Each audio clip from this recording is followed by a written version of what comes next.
Welcome to Sports Week. As always, my name is Tolu and I've got Dan Tracy with me.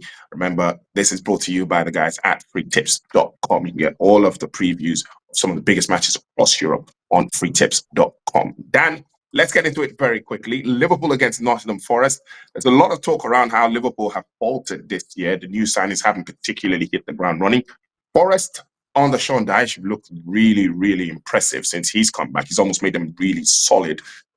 For Liverpool, the big question has always been, who do you start up top, Isak or Etikike?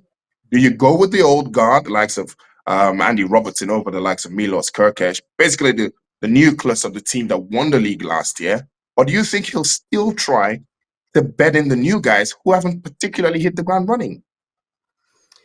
It's a difficult one, isn't it? And I'm glad I'm not Arne Slot to have to try and answer this question. But I'll do my best in the sense that there is going to be pressure to bed in Isak because you spent so much money. You can't just leave him on the bench forever, but he has to do his part when he does play. So the fact they look better when Etikike plays is kind of leaning towards him starting on Saturday. Andy Robertson played a phenomenal game against Denmark in midweek. There might be the case to not start him at the weekend, but Nottingham Forest will be smelling blood because this is a Liverpool side that's lost 5 out of 6 in the league.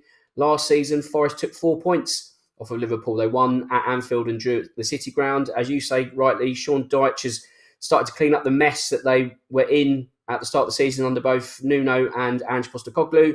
So this is not a Forest team that you overlook, even with their league position, especially with Liverpool being in the form they're in. So Arne Slot, I think, has been guilty of making change too quickly, and that's understandable when you consider how much was spent in terms of transfer fees in the summer. There's that kind of pressure to get players to bed in straight away, especially if you are a title challenging team. Whether that title challenge is still going to muster something, I don't know, because of the form they've had over the past couple of months.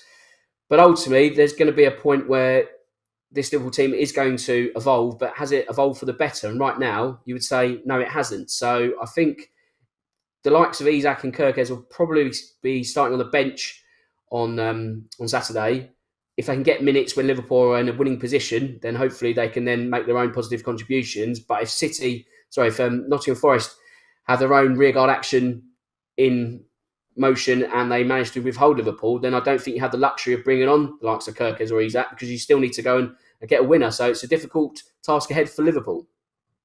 Yeah, we only talked about one person, Furtz. He's Liverpool's record signing from this transfer window. He also, there's a lot of talk around how his impact has been felt in this Liverpool team. Had a decent time on international duty with the Germans.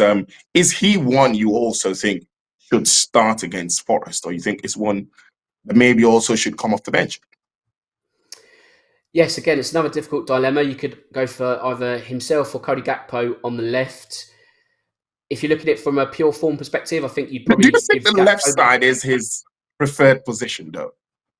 No, I don't think it is. I think this is part of the problem in that, yes, you could alternate him or Gakpo on the left, but really he should be playing in the central attacking midfield role, supplying a striker. Now, whether that striker is Etikike or Isak, we'll have to wait and see. But I think at the moment, Furtz has become a bit of a square peg in a round hole.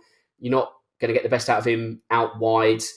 Now, yes, he hasn't delivered in terms of goals and assists, and I think that's symptomatic of everyone looking at football from a data perspective in this day and age, and that's because there's so much data around. But if you were to strip that back and look at it from an eye test perspective, he hasn't played badly. He just hasn't contributed enough or anything at this stage, and that's not enough for the transfer fee that was required to bring him to Liverpool. So I'd like to see him start, but as you say, Tolu, it's a case of is it starting or is it starting in the right position? And with Liverpool having so many options in that central midfield component, you've got the likes of Szoboszlai, McAllister could also play further forward.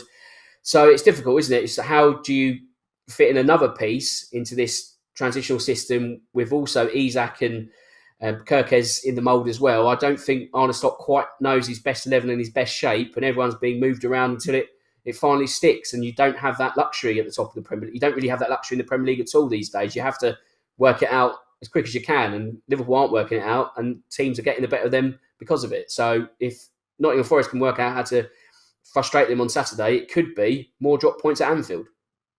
All right, so let's put them here. Put your betting hat on next. How do you think this one goes then? Liverpool against Forest.